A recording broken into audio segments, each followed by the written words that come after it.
Hey y'all, welcome to the Convos with Anita Santiago podcast. I am your host, Anita Santiago. Please like, share, subscribe, and follow the podcast on all podcast platforms and social media pages. If you'd like to reach out to me, you can reach me at convoscws at gmail.com with any comments or suggestions that you have about the show. So today I want to kind of talk about the concept of history. I think for African Americans such as myself, history is an important part of our lives. It sheds light on where we've come, what our challenges have been as a people. We have some phenomenal historians over the years, as well as authors and others who have chronicled the African American experience in the United States. I think what we're seeing now in the past few months of books being banned and websites being taken down and information basically erased should cause us to pause and think about, where do we go from here? What do we do in a country of multiple cultures, multiple languages, where the contribution of people that are different from each other has been the fabric that the country was built on? So how do we deal with all this? This was really something on my heart. I think this question is timely, not just only for African Americans, but any and every group in the United States that has contributed to society. Um, those books, those websites, that information, if it starts to go away, then how do we ensure as a culture that we learn from the past, we understand where we came from, and we understand what brings us together more than what separates us? And so, in this digital age where we rely on ebooks and websites and the cloud, is this a good time to go back to regular old books? Is it time to recreate those home libraries that many of us that are Gen X grew up with? You had your Encyclopedia Britannica and other reference books in the home so that when you needed to look something up, you could. Do we need to go back to something like that to make sure that we are not only capturing important history, but that we're sharing it within our families and communities as well? I think it's a hard topic to come to a conclusion on. I don't feel like there's a right answer. I don't feel like it has to be done one way, but I do think we all have a responsibility and a role in making sure that history isn't erased.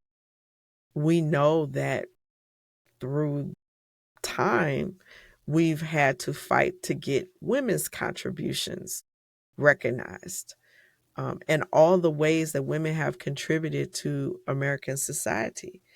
Um, we have really had to fight to see all the ways that indigenous people contributed before other people came to this country and after. That information is something that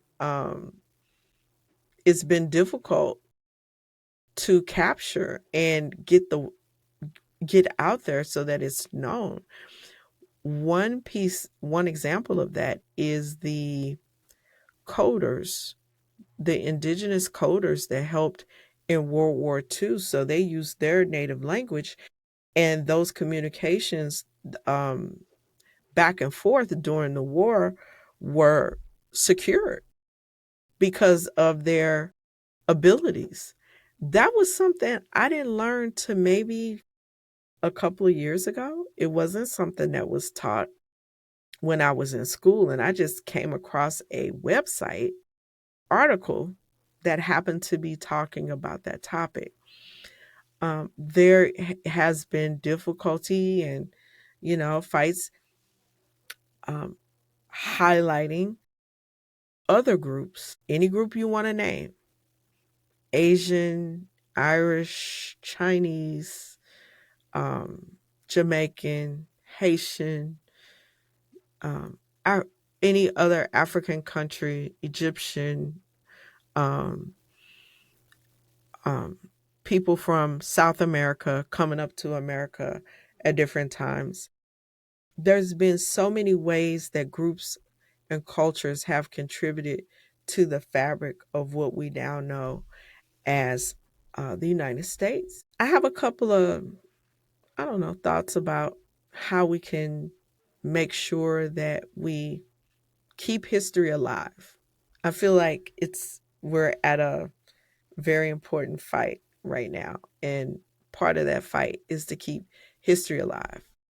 So, I want to start with the concept of your family history. A while back, I had a wonderful guest speaker on the podcast, um, that talked about family history.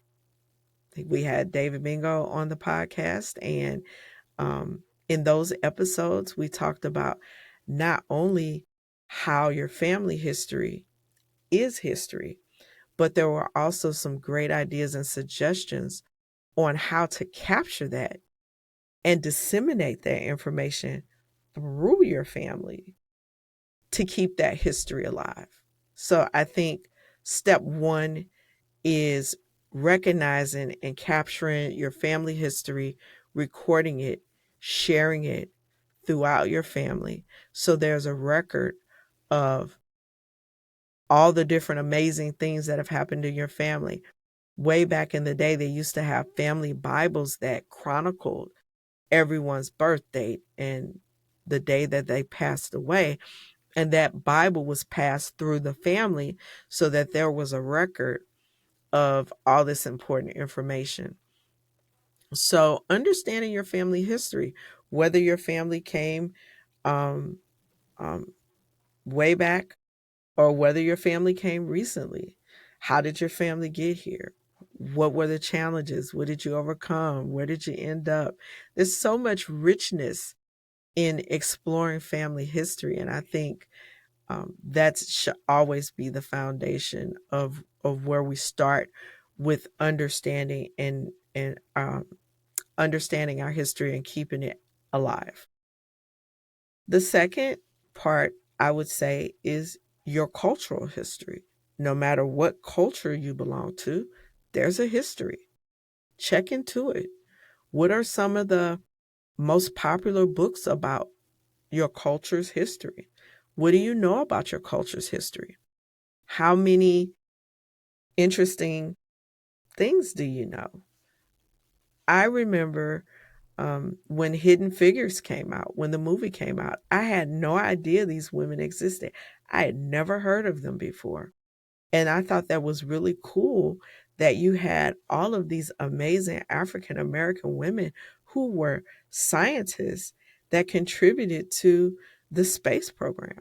That was just amazing to me. And the Buffalo Soldiers and some of the units in the military where women were pilots and flew planes and did all kind of amazing things. Some of us know that stuff, some of us don't. Do we share it? Do we talk about it?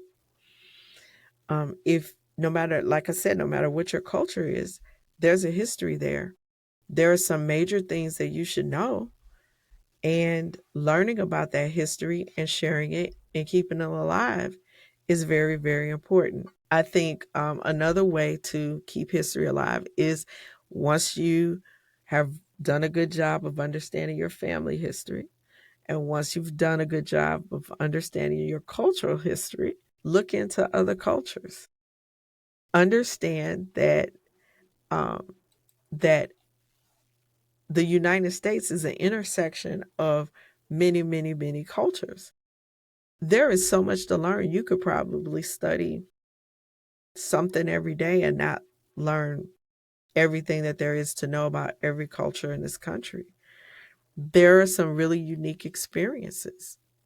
I was clicking channels one day and I didn't realize that um, some of the cultures in the South that are a mix, a blend of like Spanish and Indian um, and different things like that. I was really surprised because for a lot of us in America, we grew up with the concept of black and white. I mean, if you want to be honest, that's kind of what the focus of our society is. But the United States is so much more than that. You have people who have contributed in huge, huge ways.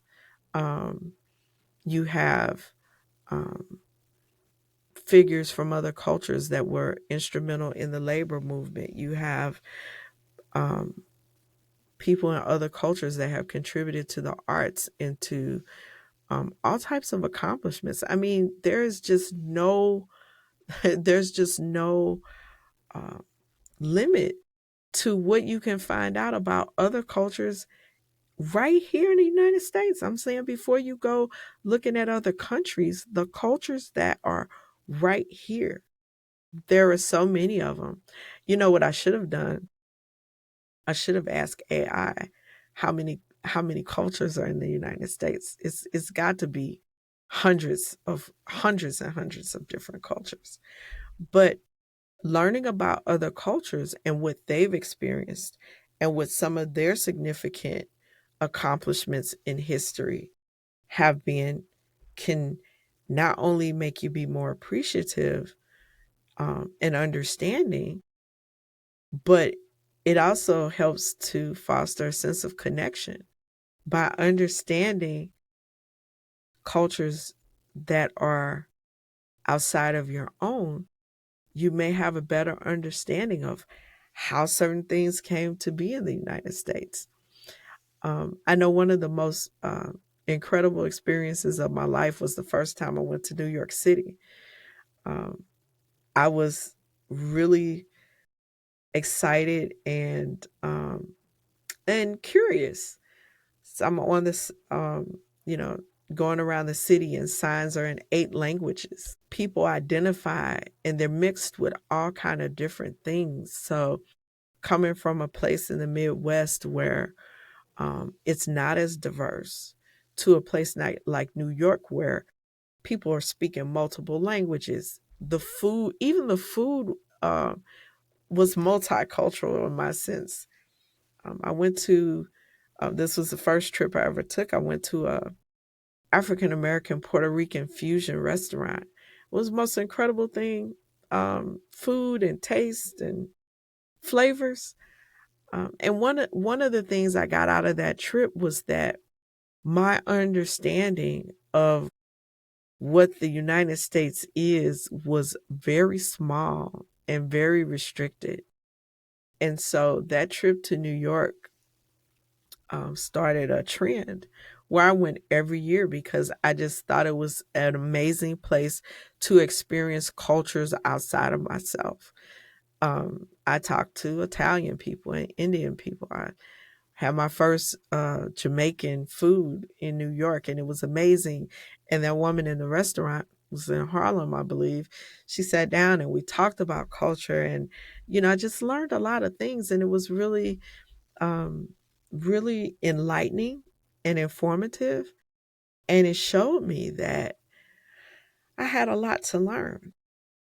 So today, when we're facing um, chunks of information being deleted, and maybe there isn't a backup, if we all have a good handle on history, then maybe you delete it from the internet. But so many people are aware of these things that you never really get rid of it. If you don't have a roadmap, not only do you don't know where you're going, but you can't assess how far you've come.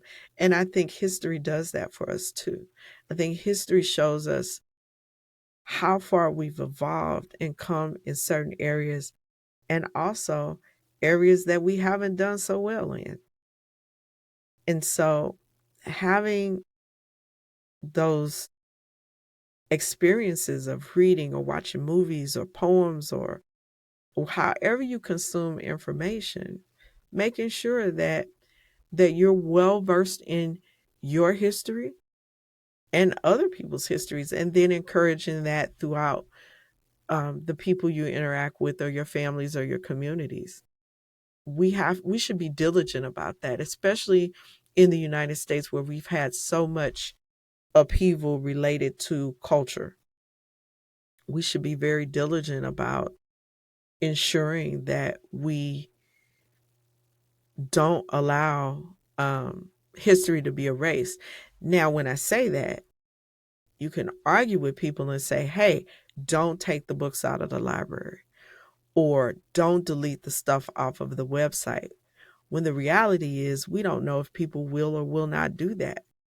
But if you have a copy of the book, or you have your encyclopedia, or you have your information that's been recorded that you share throughout your family, then if it disappears in one place, it hasn't disappeared everywhere. I kind of feel this topic is a little controversial. I'm not a real controversial person. I don't really like controversy, but I do think it's very important. I do think it's very important uh, that we know about history and that we take steps to um, ensure that history isn't lost. And it goes so far into the very fabric of our society. Curiously, I feel like some of the arguments we see in the news media comes from people not knowing their history, people not understanding um, different things that have happened during different times within the United States and who was impacted and how those things occurred. I feel like we have a big history deficit when it comes to understanding how government works, how legislation works, how our systems work, how that came to be. How do we come to the system that we use now, which is very unique in the world? How did we come to a three-tiered system of government? I don't think many people could just run down to you the important things that happened for us to get to that point. And that's my point. My point is, if they're not teaching it in schools because it's really not that important to everyday life, so they thought, and people really don't have an understanding, and maybe the information isn't there because those books aren't published anymore, how do we reasonably expect people to know how things work or what the foundation of things are?